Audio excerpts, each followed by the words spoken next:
Kenalkan, nama saya Chris dari Yamaha Indonesia. Yang sebenarnya bukan komplain nih, hanya menanyakan mengenai UMP, Pak.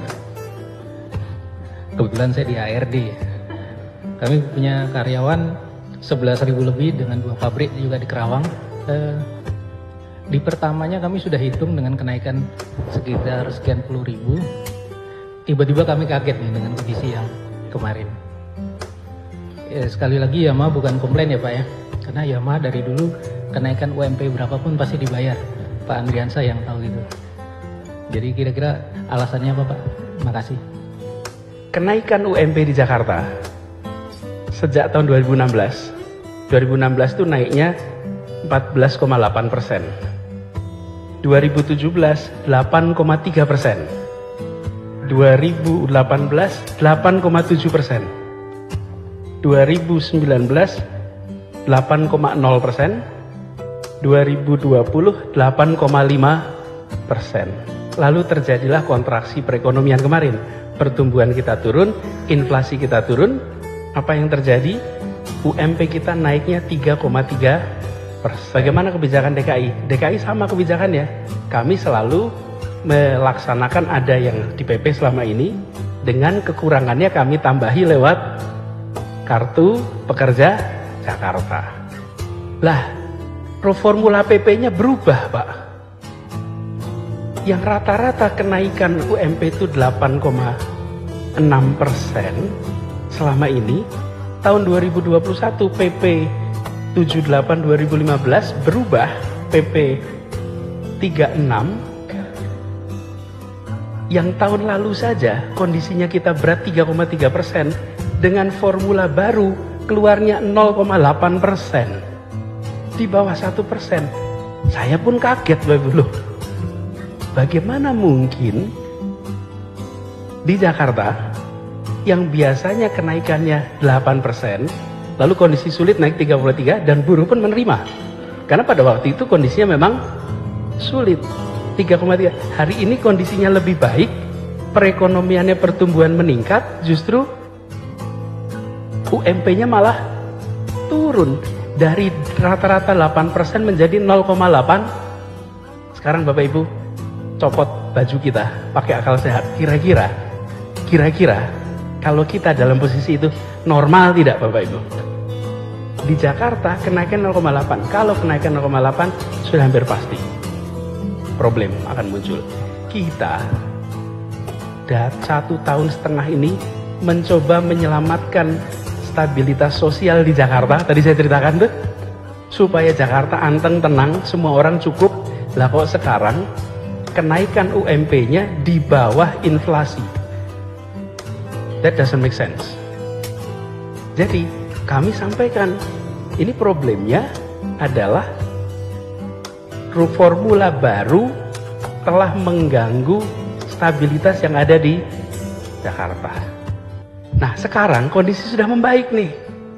Dalam kondisi sudah membaik, Pak, rumus yang biasa kita pakai, kami terkaget-kaget. Loh, rata-ratanya Bapak Ibu juga sudah terbiasa kenaikan 8% selama bertahun-tahun. Kok tahu-tahu jadi 0,8? Jadi kalau Yamaha dicek, catatan Yamaha itu 8% Pak, kira-kira. Lah kok sekarang mau 0,8 gitu Pak. Bayangkan?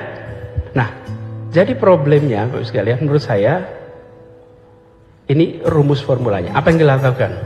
Kita putuskan. Pada saat itu jalankan ini karena harus ada ketetapan per tanggal 21 November. Itu aturannya begitu. Bila kami tidak menetapkan, maka kami akan dapat sanksi. Tanggal 22 saya langsung kirim surat kepada Menteri Tenaga Kerja.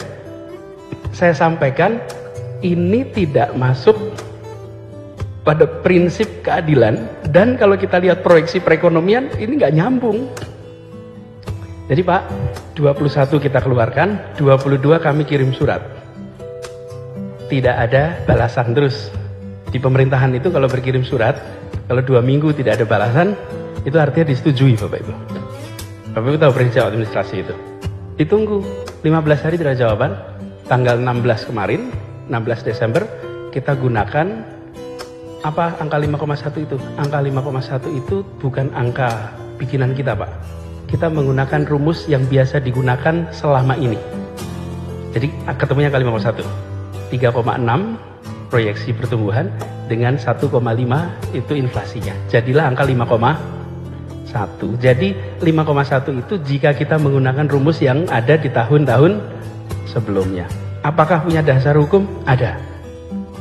Dasar hukumnya DKI Jakarta memiliki kekhususan diatur dalam Undang-Undang Nomor 29 Tahun 2007 yang memberikan kewenangan pada Pemprov DKI untuk mengatur bidang perindustrian, perdagangan, perekonomian. Jadi kita punya dasar hukumnya untuk melakukan itu. Tapi dasar moralnya yang tadi saya ceritakan, Pak. Dasar moralnya itu, nah, kami ingin Bapak Ibu sekalian, demand ini juga bergerak. Tapi itu penjelasan ekonomi, Pak Ibu. Penjelasan ekonominya adalah kita ingin kick in juga supaya demand bergerak. Ada studinya yang dilakukan oleh Bappenas. Studi Bappenas menunjukkan bahwa untuk bisa menggerakkan demand lebih tinggi, maka UMP idealnya naik 5%. Jadi, kalau boleh saya sampaikan, secara koridor hukum kita gunakan aturan hukumnya. Lalu runtutan sejarahnya, kenapa kok munculnya bentuknya revisi? Karena di awal kami terus terang terkejut, Pak. Rumus barunya kok jadi seperti ini. Nah, kalau saya ajak Bapak Ibu sekalian melihat ini sebagai anak bangsa, nih merasakan, kira-kira muncul rasa ketidakadilan tidak? Pasti muncul. Saya itu sering merasa, sudahlah kita ini jangan sering-sering pakai divisi, dividing, Pak. Pengusaha, buruh, kita ini dulunya sama kok. Dan kita di ruangan ini dulunya buruh kok. Gitu. Dulunya juga mulainya dari bawah kok. Gitu. Cuman kita ini kalau udah sampai atas suka lupa di bawah, Pak. Gitu. Betul itu. Dan saya pun sering alami, Pak. Coba kalau Pak foto-foto, ini pengalaman pribadi, Pak. Foto-foto tuh, ayo Pak ikut foto-foto. Itu setelah selesai foto, nanti nggak lama ada yang bilang, udah Pak ini capek, Pak ini capek. Yang bilang capek siapa? Yang udah foto, Pak. Iya, yang belum foto nggak ada yang bilang udah capek. Ini gimana? Ini panjenengan sudah bisa foto, langsung bilang, udah, capek gitu. Lo gimana gitu? Ini kan kita itu begitu. Dulu kita hidup sulit, kita jalani. Begitu kita udah naik, lupa sama yang di belakang. Nah, kami di Jakarta ingin yang besar tambah besar, tapi yang kecil tolong tambah besar juga.